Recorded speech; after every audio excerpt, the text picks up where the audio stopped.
पुंडरीकाक्षाय मंगलाय तनोहरि। अब वधू वर को वरमाला पहनाएगी।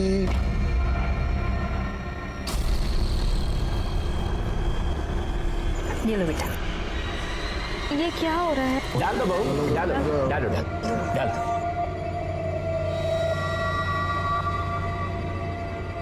अब वर वधू को माला पहनाएगा। पहले आप लोग यहाँ पे स्पर्श कराइए, आप भी स्पर्श करिए।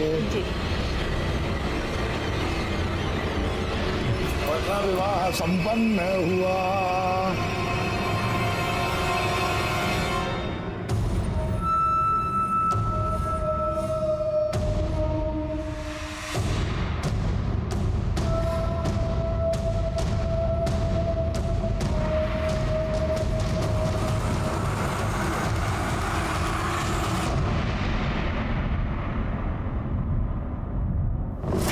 उसके बाद क्या हुआ आपको कुछ याद नहीं है? जब आप सुबह सो के उठी तो आपके बगल में कोई था?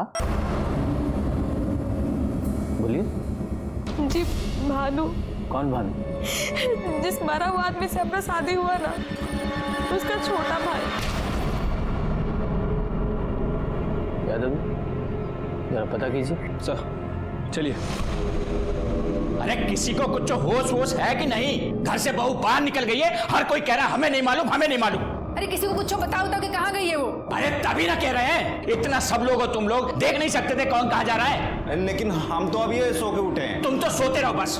और तुम कहाँ थे रे? अरे भैया हम तो बेडरूम में ही थे ना, पता नहीं कब उठ के चली गई। और आप लोग चिल्लाइए मत, हम जा रहे, देख के आ रहे तो खाली।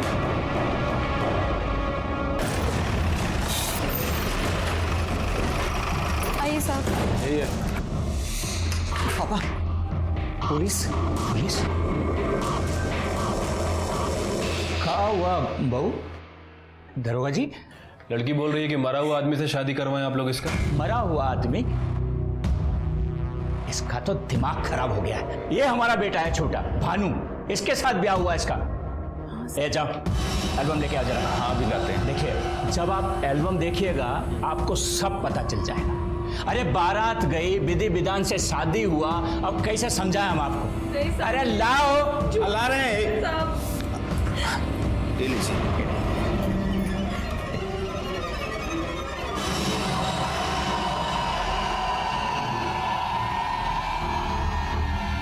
और दिखाएं। साहब पगला गई है लड़की। भोरे भोरे बिना किसी को बताए पता नहीं कहाँ चली गई थी घर से। क्या है ये सब? वो जो लकड़ा खंभा को हम माला पहनाए थे वो। अरे बताए थे ना तुमको, ये घर का रिवाज है, ग्रह पीड़ा शांति के लिए सब करना पड़ता है। हाँ सर, पापा सही कह रहे बिल्कुल। इसकी शादी हमारे साथ हुई है। ठीक है, संभालिए अपनी बहू को।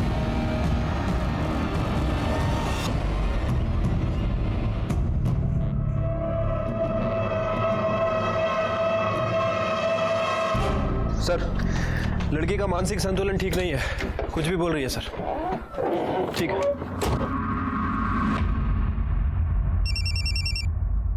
हेलो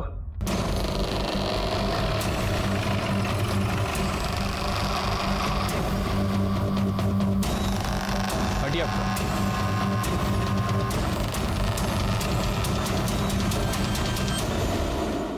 जलाया गया है सर। ऐसा ही लगता है। ये कुछ सूटकेस या ट्रॉली बैग जैसा लग रहा है। इसका मतलब हो सकता है इसे कहीं और मारा गया हो और यहाँ लाके जला दिया।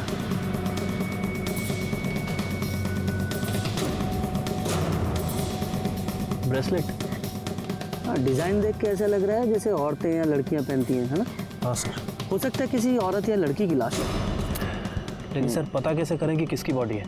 यादव जी यही पुलिस का काम है, यही तो पता लगाना है। देखो कुछ और मिलता है क्या? हाँ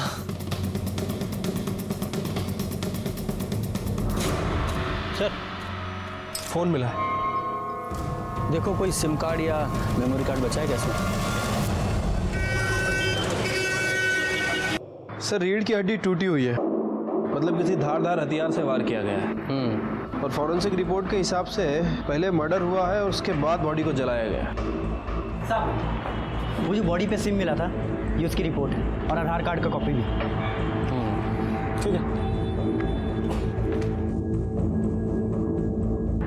मिश्रा 23/17 इसकचक Bhagalpur, daughter of Prakash Mishra. Yadav ji sir आइए।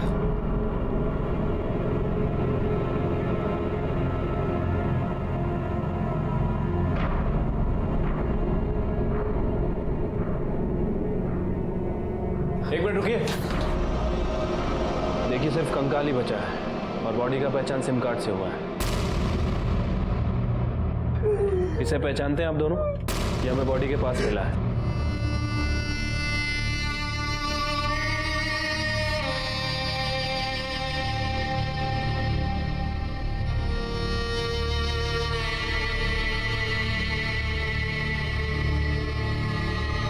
ससुराल वाले मारे हैं उसको। साहब, वहां पर उसका किसी के साथ झगड़ा हो गया था। एक रोज फोन करके बताया उसने हम लोगों को। हाँ मधु बोल। पापा हमारा शादी फर्जी है। अरे क्या बोल रही है? क्या पागलों जैसा बात कर रही है? हाँ पापा, 3 साल पहले ही मर चुका है वो। हाँ? मधु। पापा हम आपको बाद में फोन करते हैं। उसके ससुर को फोन किए आप, वो तो फायर हो गए।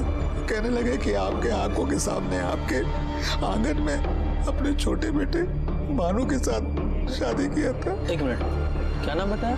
भानु। भानु। ये आपकी बेटी की शादी कहाँ हुई थी? वो ठेकेदार है ना साहब, लल्लन चौबे उन्हीं के हैं। तिलक माझी चौक वाले? जी साहब। सर ये तो वही लोग हैं। और वो लड़की सुमन, उसने भी इन लोगों के बारे में बताया।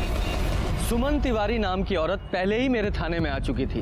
और फिर ये मधु मिश्रा का केस, दोनों ने ही भानु चौबे का जिक्र किया था। दोनों औरतों की कंप्लेन भी एक जैसी थी। कौन था ये जो एक मरे हुए आदमी से जिंदा लड़कियों की शादी करवा रहा था, और क्यों? और फिर उन दोनों में से एक औरत की हत्या हो गई। और जब उसकी जांच करने हम लल्लन चौबे के घर पहुंचे तो वहां एक अलग ही महाभारत छिड़ गया। आप लोगों ने धोखा किया है मेरे साथ। आप लोग पुलिस को बहला सकते हो, हमको नहीं। और तुम कितनों को बेवकूफ बनाए हो? हाँ, चुप कर, नहीं तो अभी हम तुम्हारा। नहीं तो क्या क्या करेंगे? चुप, बहुत जुबान चलने लगा तुम्हारा। बाबूजी, इलाज करना पड़ेगा इसका। अच्छा, इलाज करेंगे आप हमारा? हाँ, क्या इलाज करेंगे? क्या हो रहा है? ये सब किए हैं। हमारी लड़की इन लोगों के चलते मारी गई और ये मारे हैं उसे। क्या बकरी तू? हम बकरे हैं, कमी नहीं, हम तुम्हें छोड़ेंगे नहीं। शांत। क्या हो रहा है? देखिए सर, हम आपको बताते हैं। हाँ हाँ देख लिया। पहले ये बताइए कि किस मरे आदमी से आप लड़कियों की शादी करवा रहे हैं? फालतू का बात है सर। मरे हुए आदमी से किसी का शादी होता है भला? ये जो है मिश्रा जी, इनके बेटी से हमारे बेटे भानु का शादी हुआ है बस। पर इस भानु की शादी तो सुमन के साथ हुई थी ना? सुमन से पहले इससे शादी हुई थी, मिश्रा जी की बेटी से। हाँ सर, और इनकी बेटी शादी के दूसरे ही दिन भाग गई थी। ना ना सर, ऐसा कोनो बात नहीं है, ये एकदम झूठ बोल रहा है। अरे का झूठ बोल रहा है? अरे ये तो बताइए, हमारी बेटी का शादी किसके साथ हुआ है? काहे? तुम नहीं थी का मंडप में? हाँ, अरे तुम्हारे आंगन में तो भानु का शादी करवाए थे और तुम्हारे घर में आए थे ना बारात सजाते जाके, भूल गई क्या? और तुम्हारे घर से ही बहू को विदा करा के ले गए थे, याद है कुछो की नहीं? वो सब नाटक था, ड्रामा था। सच तो ये है, इन लोगों ने किसी मरे हुए आदमी के साथ हमारी बेटी का ब्याह किया है, उसे टॉर्चर किया है और जलाकर मार डाला उसे। टॉर्चर किया है इन लोगों ने। झूठ बोली ना कर तो मुंह नोच लेंगे। शांत। जाइए आप लोग, अपने घर जाइए, जाइए। इन लोगों को छोड़िएगा मत, हमारी बेटी को जलाकर मार दिए हैं ये लोग।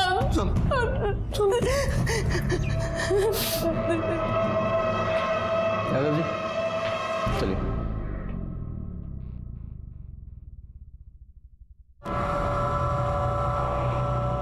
ये फोटो किसकी है? सर ये हमारे बड़के भैया थे, बद्री चौबे। 3 साल हुआ डेथ कर गए।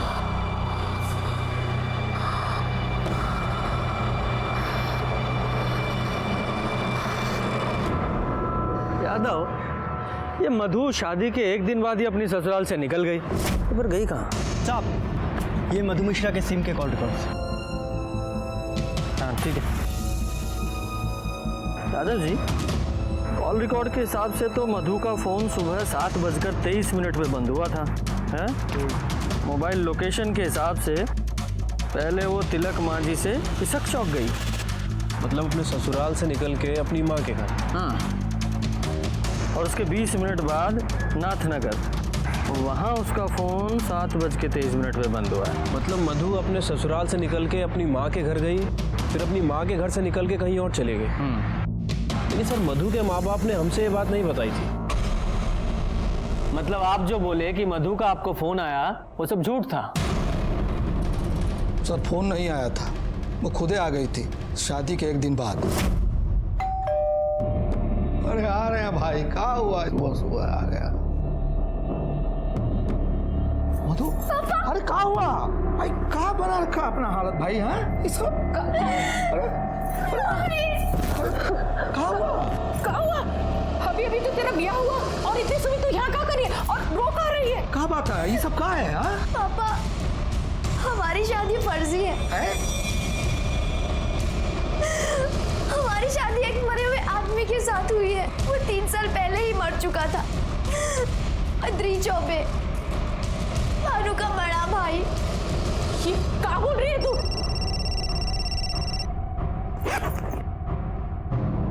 हेलो, हाँ हम घर पहुंच चुके हैं, बस आते हैं। किसका फोन था? वो राजेश राय, दोनों में दोस्ती थी ना। मतलब दोनों के अफेयर वाली बात सच है? अरे सर बोले ना, इसीलिए तो हम लोग किसी से कुछ बोले ही नहीं। एक तो गलत जगह ब्याह हो गया और ऊपर से बेटी का अफेयर। किससे लड़ते हैं? ससुराल वाले से। ये किससे FIR करते हैं सर? पीछा नहीं किया उसका? सर वो घर से बाहर निकली, हम भी उसके पीछे गए, लेकिन बाहर ऑटो खड़ा था, उस पर बैठ के वो निकल गई साहब। और उसके जाने के बाद आपने उससे कांटेक्ट करने की कोशिश नहीं की और ना ही उसने आपसे? बहुत सोच समझ के उसका ब्याह तय किए थे, लेकिन हमको क्या मालूम था कि उसका अफेयर था। अफेयर हम नहीं जानते। हमारी बेटी के साथ उसके ससुराल में बहुत अत्याचार हुआ है, नहीं तो काहे भागती वो वहां से?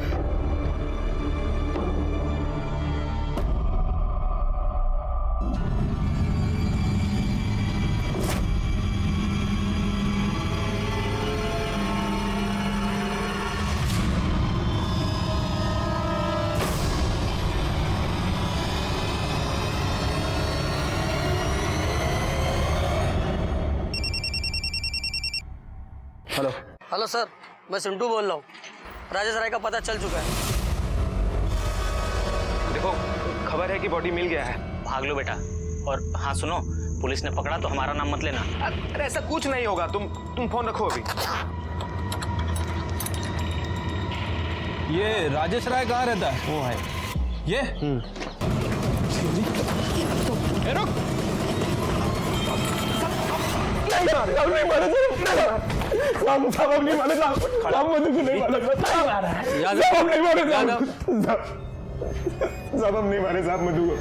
शादी के एक दिन बाद ही वो भाग के तुम्हारे पास चली आई थी, उसके बाद से वो गायब। सब आई थी साहब, और सब हम मारे नहीं उसको साहब। सब 3 साल से लव करते थे साहब उसको। जबरदस्ती शादी फिक्स कर दिया साहब उसका। वो तो सुसाइड तक का सोच रही थी साहब। तो हम बोले कि मिलो हमसे। फिर सर शादी के एक रोज पहले हमसे आके मिली। राजेश, प्लीज कुछ करो, हम नहीं रह सकते तुम्हारे बिना। घबरा काहे रही हो? देखो हमारे पास एक ऑप्शन है। हाँ? क्या? हम यहाँ से कलकत्ता निकल चलते हैं। कब? तुम हमको 1 दिन का टाइम दो, ठीक है? तो टिकट निकालना पड़ेगा और कुछ पैसे का भी जुगाड़ करना पड़ेगा ना। लेकिन कैसे हो सकता है? 8 बजे शादी है ना, हम 7 बजे तुम्हारे घर के पीछे वाली रोड पे तुम्हारा वेट करेंगे। तुम निकल आना, फिर वहाँ से स्टेशन और स्टेशन से कलकत्ता।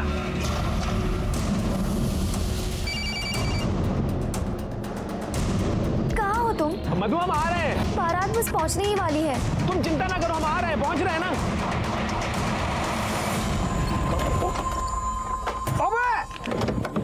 भैया गलती हो गई। देखिए कहाँ है? अंडा आएगा। अरे जल्दबाजी में थे, देखिए गलती हो गया, आपका जो भी नुकसान होगा उसकी भरपाई हम कर देंगे। आप हमारा एड्रेस और फोन नंबर लिख लीजिए। अबे इतना मारेंगे ना कि मार मार के कनपट्टी लाल कर देंगे।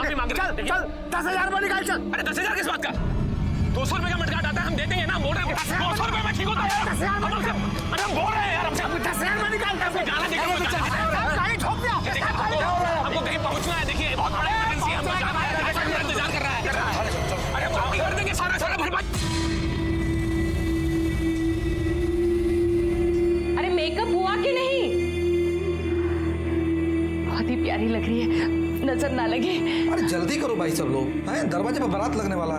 तुम चलो उसे सजने दो। चलो चलो जल्दी ले आओ उसे। आ जाओ आओ। चलो।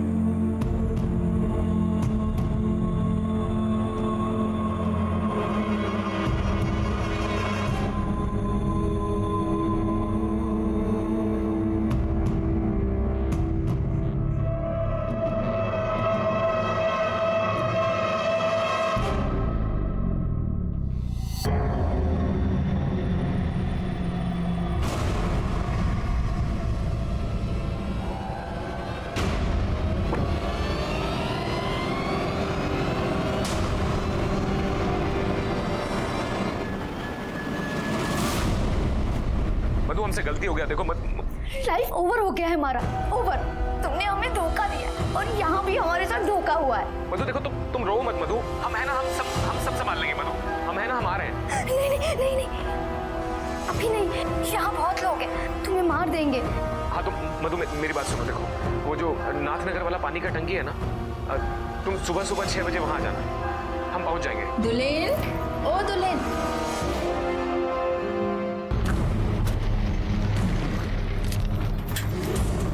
कहाँ लगे थे?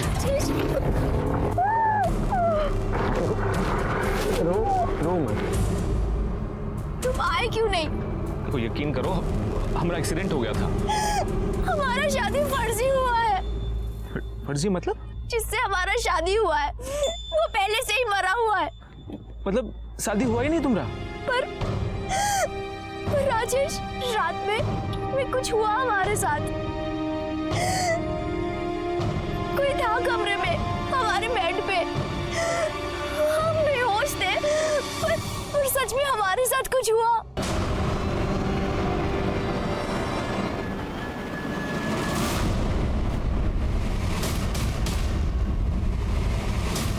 राजेश,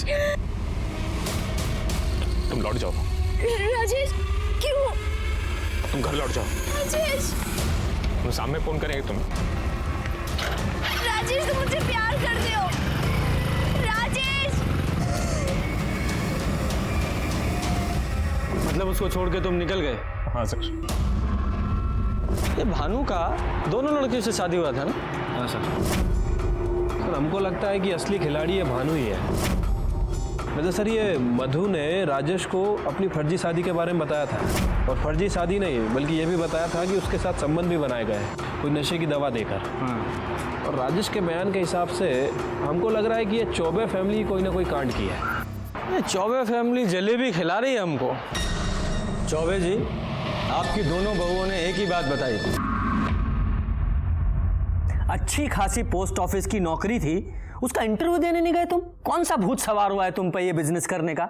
और वैसे भी तुम्हें बिजनेस का कौन सा अनुभव है, बताइए।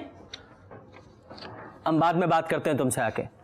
हाँ, छोटे भाई को बिजनेस का भूत सवार हुआ है। अब तुम ये मत बोलना कि वो सही बोल रहा है। हाँ, क्या लेकर आए? सर आपका शक सही था। जिस दिन मधु का मर्डर हुआ उस दिन भानु की फोन की लोकेशन इशक चक का था। तिलक मांझी से इशक चक, यानी कि भानु लड़की का पीछा कर रहा था। यादव जी, इस भानु को अरेस्ट करो, इससे पहले कुछ और कर दे। ठीक है सर, एक मिनट। हेलो, क्या? एक काम कीजिए, फॉरेंसिक को भेजिए, हम लोग आ रहे हैं। यादव जी, फॉरेंसिक किस लिए? सर वो चौबे जी के घर चलना होगा, तिलक मांझी।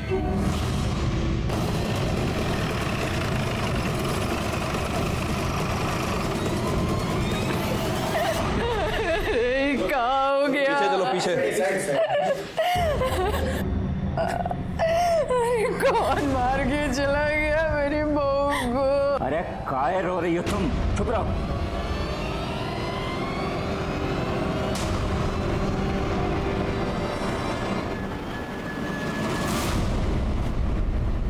बॉडी सबसे पहले किसने देखी? हमने देखा था, वो यहाँ कोयला लेने आए थे तो दिखे। अरे साहब, घर में थी सुबह एकदम अच्छी खासी थी, पता नहीं यहाँ कहाँ करने आई और कौन मार गया।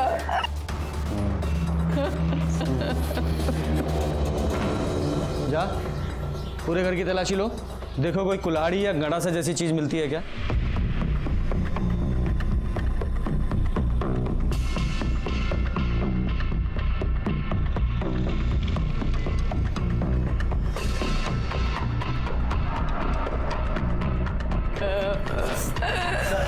ये मिला है।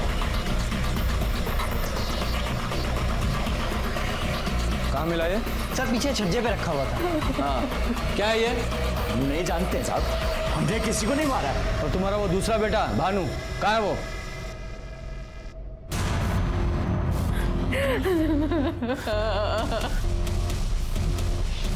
ये क्या हुआ मम्मी? दुल्हन चली गई बाबू। ये कैसे हुआ पापा? कहाँ थे तुम? साहब वो तो हम बरारी गए थे वो सीमेंट लेने के लिए। ये पर्ची रहा। ये तो कल की डेट की है। हाँ वो पैसा बकाया था ना साहब, तो पैसा ही देने गए थे। बकाया देने गए थे या इसको मार के भागे थे? और मधु को भी इसी कुल्हाड़ी से मारा था ना? नहीं साहब, हमने किसी को नहीं मारा और ये तो हमारा है भी नहीं। बोलो ना आप। जीप में डालो इसे। देखो साहब, इसने किसी को नहीं मारा है, आप बिल्कुल गलत कर रहे हैं। अच्छा, मैं गलत बात कर रहा हूँ? पूछो इससे। 19 जून को जिस दिन मधु का मर्डर हुआ, उसके पीछे गया था कि नहीं गया था? पापा हमने कुछ लेके जाओ इसे। देखिए साहब, इसे छोड़ दीजिए। अरे इसने कुछ नहीं किया। शांत। ये कुल्हाड़ी लीजिए, इस पे फिंगरप्रिंट्स होंगे। उन फिंगरप्रिंट्स की रिपोर्ट मुझे जल्दी से जल्दी चाहिए। साहब हम बताते हैं। शादी के एक दिन बाद हमारे भोरे भोरे आंख खुल गया साहब।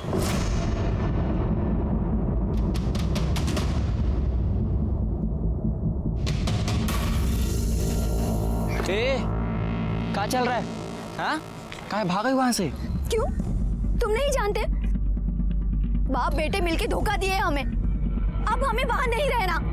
पगला गई होगा, नहीं रहना है हमको। अरे शादी हुआ है हमारा तुम्हारा। तुमसे नहीं, तुम्हारे मरे हुए भाई के साथ। इसका मतलब तुम अपने घर लौट गए और वो अपने घर? हाँ? जी सर। इतना खातिरदारी करेंगे ना तबीयत हरा हो जाएगा। सच बोल। साहब हम सच ही बोल रहे हैं साहब, झूठ नहीं बोल रहे। जैसे अभी तक सच बोल रहे थे। दो फर्जी शादी किए और दोनों का मर्डर। सही सही बताओगे कि रिमांड पे ले? अब हमने किसी का मर्डर नहीं किया है। हाँ बाबूजी, ये कहने पे हमने शादी की, फर्जी शादी। मतलब? मधु और सुमन ठीक ही कह रही थी। उसका ब्याह हमारे बड़े भैया से हुआ था साहब। पर वो तो 3 साल पहले ही मर गया था ना? हाँ साहब, 3 साल पहले बद्रे पे बीमार पड़ गए थे, तभी उनका डेथ हो गया साहब। उस समय हम लोगों का ठेकेदारी का बिजनेस भी सब फेल हो रहा था। अम्मा को एक बार हार्ट अटैक भी आ चुका था। फिर हमारे प्रोही जी ने बोला, बिन ब्याह मरा है वो। कौन? किसका बात कर रहे हैं पंडित जी? तुम्हारा बेटा बद्री। कलेश है उसकी आत्मा में, मुक्ति नहीं मिल रहा है उसको, और उसी का कोप पूरे परिवार को खा रहा है। क्या करें पंडित जी? करना क्या है, ब्याह कराओ उसका। पगला गए क्या पंडित जी? मरे हुए आदमी का ब्याह होता है, होता है। कैसे? हमारे माँ बाप बद्री ब्याह के लिए लड़की भी ढूंढने लगे। ये सब हमारे नाम से हो रहा था। मैंने नाम और चेहरा हमारा। चौबे जी, हमने तो मधु से पहले ही कह दिया था कि शादी से पहले अपनी पढ़ाई उड़ाई पूरी कर लो। बेटा चाय तो सबको। फिर बारात चढ़ा और विधि विधान से हमारा और मधु का शादी भी हुआ।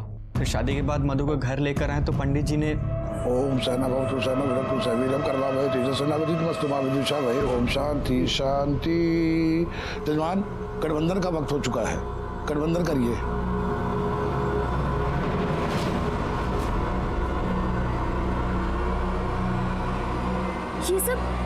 ये सब क्या हो रहा है? अरे कुछ नहीं बेटा, ये हमारे घर की रस्म है। इससे ना ग्रह पीड़ा शांत होती है, इसलिए तुम चिंता नहीं करो। जैसे जैसे पंडित जी बोल रहे हैं ना वैसे वैसे करो।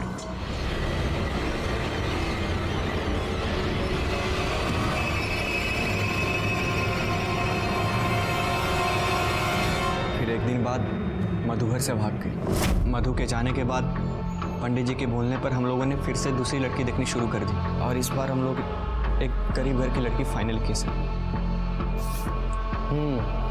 जो ज्यादा आवाज ना उठाए। एक बात बताओ, तुम लड़की के साथ सुहागरात मनाए कि नहीं? वो दरअसल हमें लड़की के बॉयफ्रेंड ने बयान दिया कि तुम लड़की के साथ फिजिकल हुए थे। हमें नहीं मालूम साहब। अच्छा, तुमको मालूम ही नहीं है कि तुम लड़की के साथ सोए थे या नहीं? हमें उस कमरे तक जाने ही नहीं देते थे, बस सुबह सुबह भेज दिया जाता था हमें। भानु, दिमाग खराब है क्या तुम्हारा? तुम्हारे बड़े भाई की बहू है, कहाँ घुसे जा रहे हो? चल जाओ जाओ, सो जाओ जाओ चल। माँ ने सुबह उठा दी और मधु के कमरे में भेज दी। बाबूजी ने बोला कि जब मधु पूछे कि तुम कहाँ थे तो बोलना कि इधर ही बेडरूम में ही थे। और सुमन, उसके साथ भी यही सब किया ना तुम लोगों ने? जी, पर वो भागी नहीं। हाँ, क्योंकि वो थाने आ गई थी इसलिए उसे भी मार दिया। सर हमने किसी को नहीं मारा सर। तो किसने मारा? तुम्हारे उस जाहिल बाप ने कि तुम्हारी अम्मा ने? तुम्हारे घर से कुल्हाड़ी मिली है और उसके फिंगरप्रिंट्स की रिपोर्ट बस आने वाली है। सर आपको जो जांच कराना ना करा लीजिए, पर सच बात यही है कि हमने किसी को नहीं मारा। फिर वो फर्जी शादी और वो शादी जो तुम्हारे मरे हुए भाई से हुई थी, वो सब दोनों लड़कियों को कैसे मालूम हुआ? वो हमने ही बता दिया था सर। खेल हो रहा है हमारे साथ। बियाह की बेदी पे हम बैठे हैं और शादी पर कपैया का, जिसको मरे हुए 3 साल हो गया। सारा समझ में नहीं आता कि हम क्या करें। सुनिए, क्या हुआ? आप थोड़ा देर भी बैठकर हमसे बात काहे नहीं करते हैं? अम्मा से जाके पूछो ना, शादी हमारे साथ हुआ क्या तुम्हारा? मतलब ही कि तुम्हारा शादी हमारे साथ नहीं, बड़के भैया के साथ हुआ है। हाँ, ये जो 3 साल पहले मर चुके हैं। और जब यही बात सुमन ने पुलिस को बताई तो उसे मार दिया तुम लोगों ने? साहब हमने किसी को नहीं मारा, कितनी बार बोले। जा, इसे लॉकअप में डालो। यहाँ के दाल भात खाएगा ना तो सब कुछ भूलेगा। पर सर हमने जो भी किया बाबूजी के कहने पे किया। हाँ, उनका भी नाप लेंगे हम। चल, कुछ नहीं। हम पुलिस वाले अच्छे से समझ रहे थे कि ये लल्लन चौबे फैमिली कोई दूध की धुली नहीं है, और इस केस का भेद खुला भी जब इस केस का मास्टरमाइंड पंडित मुन्नीलाल ओझा सामने आया। आप ही थे ना जिन्होंने उस मरे हुए लड़के से दोनों लड़कियों की शादी करवाई थी? जी, तंत्र विद्या में होता है। अच्छा, तंत्र विद्या में लड़कियों का शारीरिक शोषण भी होता है? जा चल। आओ लल्लन चौबे, ये पंडित जी ने सब बता दिया है। वो लड़कियों का शोषण सब कुछ बता दिया है। पंडित जी ने तो गंडा बांधा था हमको, पहले खुद गए और फिर। अब सुहाग रात का रस्म पूरा होगा। और करेगा कौन? तुम्हारे बेटे बद्री की आत्मा हमारे शरीर में वास कर रही है। अब वो जो भोगेगा हमारे माध्यम से भोगेगा। मतलब? विवाह का सुख वो हमारे शरीर से भोगेगा। फौजी, ये दूध ले लो बेटा, पी लो, सगुन होता है। लो।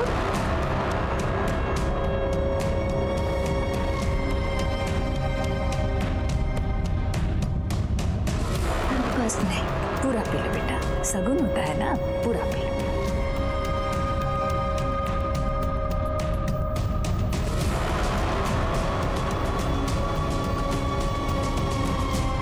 खेल हो रहा है हमारे साथ। बियाह की बेदी पे हम बैठे हैं और शादी पर कपैया का। सारा समझ में नहीं आता कि हम क्या करें।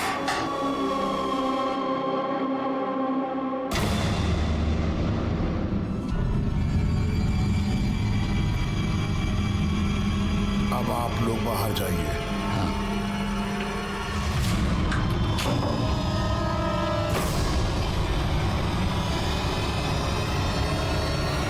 तुलीन अब बद्री युक्त हो गई है। अब जो भी इसको पहनेगा बद्री उसके माध्यम से सुख प्राप्त करेगा।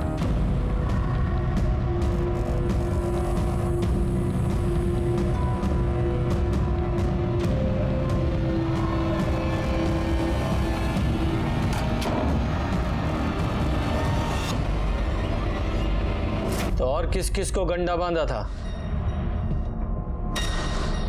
यादव जी जरा बुलवाइए इनसे। नहीं बोलोगे? विकास को तो हम ही दिए थे डंडा। और कौन कौन था? गांव में है 2-4 लोग और भी। और सुमन के साथ भी?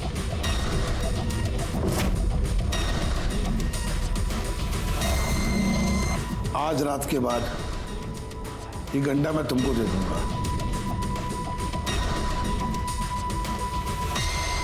नौने आदमी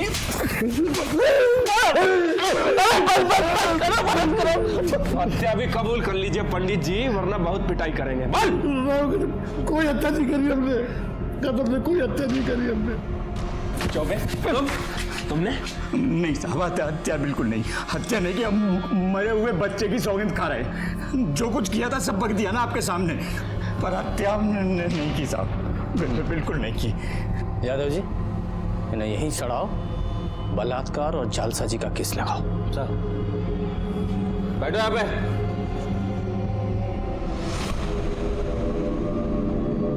सर कुल्हाड़ी का फॉरेंसिक रिपोर्ट आ गया है, किसी का भी फिंगरप्रिंट नहीं है। यादव जी 2 बातें हो सकती हैं। भगत यादव। सुनील और भगत। जा सब उन दोनों को हमारे अफेयर के बारे में मालूम था, इसलिए फोन किया सब। ये क्या हो गया बे? अभी ये हुआ कैसे? हम कुछ नहीं किए, हम तो उससे मिलने आए थे। तूने किया नहीं है ना, फिर भी तू फंस जाएगा। हाँ कैसे? अब देख, तूने कोलकाता का टिकट लिया था ना, फोन भी तेरा इधर ही है। तो सीरियल नहीं देखता है क्या? अरे पुलिस लोग ट्रेस कर लेते हैं, समझा? सीधा पकड़ के लेके चले जाएंगे। पर हम कुछ नहीं किए। कुछ तो करना पड़ेगा। एक काम कर सकते हैं, सबूत मिटाओ। कैसे? मेरे पास एक तरकीब है।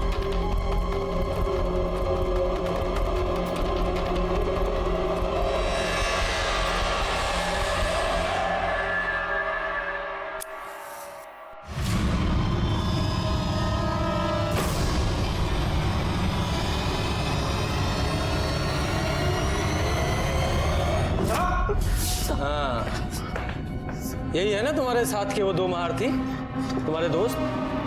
सर हम तो बस दोस्त की मदद करने की नीयत से सब किया साहब। और कौन कौन था तुम्हारे साथ?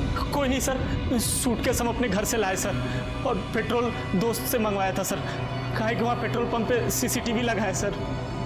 टीवी सीरियल बहुत देखते हो ना तुम लोग, अब असली थाना देखो। अच्छा टीवी सीरियल में ये एविडेंस मिटाने का मतलब नहीं बताते कि इसका नतीजा क्या होता है? सर हम लोगों ने मधु को नहीं मारा सर, नहीं मारा सर हमने। चुप! एविडेंस मिटाए तुम लोगों ने, और वो अपराध है। क्या प्रूफ है तुम लोगों के पास कि तुम लोगों ने मर्डर नहीं किया? ये तो साबित होना बाकी है अभी। सर इन तीनों की बातों से तो बिल्कुल पता नहीं चला है कि आखिर मधु का मर्डर किसने किया। अरे हमको तो इन तीनों के बयान पे ही विश्वास नहीं है।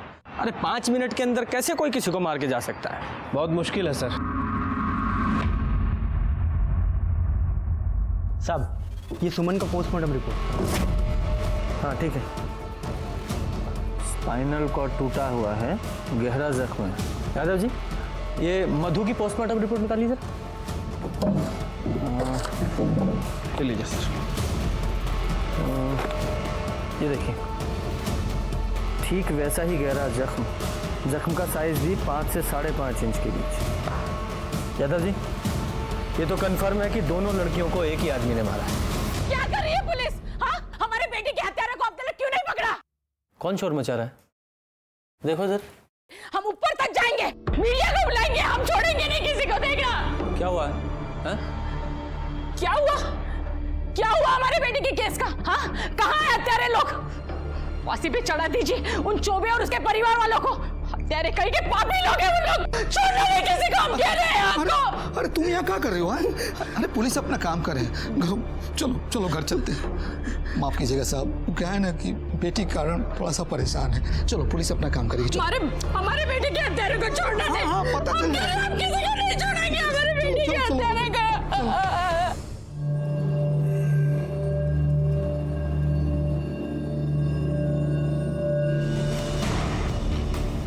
यादव जी एक काम करो, जिस रोज सुमन की हत्या हुई उस रोज की और उसके आसपास के 2-4 दिन की। इस केस से संबंधित सभी की कॉल रिकॉर्ड्स निकालो। ठीक है सर। कुल्हाड़ी पर किसी की भी उंगलियों के निशान नहीं मिले थे।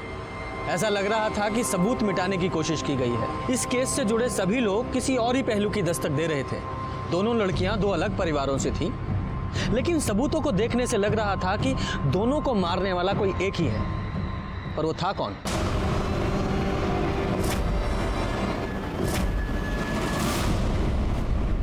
शाह साहब, आप लोगों से कितनी बार कहा है ये ग्लास हमेशा पानी से भरा होना चाहिए। अगर आप लोगों से नहीं होता है, एक जग ला के रख दो, मैं खुद ही भर लिया करूंगा। हैं? जाइए। सर, सभी के फ़ोन रिकॉर्ड्स चेक किए, लेकिन किसी के फ़ोन रिकॉर्ड्स में कुछ मिला नहीं है। लेकिन सर, ये प्रकाश के फ़ोन रिकॉर्ड्स में कुछ अजीब दिख रहा है। क्या अजीब है इसमें? सर, वो जिस दिन सुमन का मर्डर हुआ उसी दिन उसी समय तकरीबन 9:15 पर ये प्रकाश के फ़ोन पर इन 6 अलग अलग नंबरों से फ़ोन आया था। हाँ, तो उसकी ट्रैवल एजेंसी है तो फ़ोन तो आएंगे ही।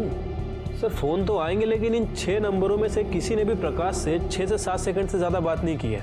मतलब प्रकाश को फ़ोन किया, प्रकाश ने हाय हेलो की और फ़ोन रख दिया। अजीब है सर। हाँ, अजीब तो है। यादव जी, पता करो ये लोग कौन हैं जिन्होंने प्रकाश को कॉल किया और क्यों? उनकी वाइफ उठाई थी फ़ोन, बोले नहा रहे हैं। उनकी वाइफ बोली बीमार हैं, बाद में कीजिएगा।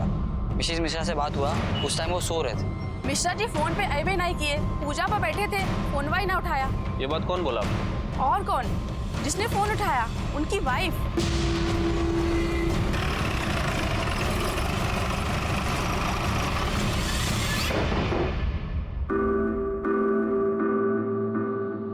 मिश्रा जी कहाँ है? बुलाइए जरा। क्या बात है, वो मार्केट गए हैं। अच्छा, जैसे 14 अगस्त को गए थे? मतलब मैं समझी नहीं। यादव जी, ये देखिए, ये आपके पति के कॉल रिकॉर्ड्स की डिटेल है। 14 अगस्त को सुबह 9:15 बजे के आसपास आपके पति के मोबाइल पर 6 अलग अलग लोगों के कॉल आए थे, जो आपने उठाए थे।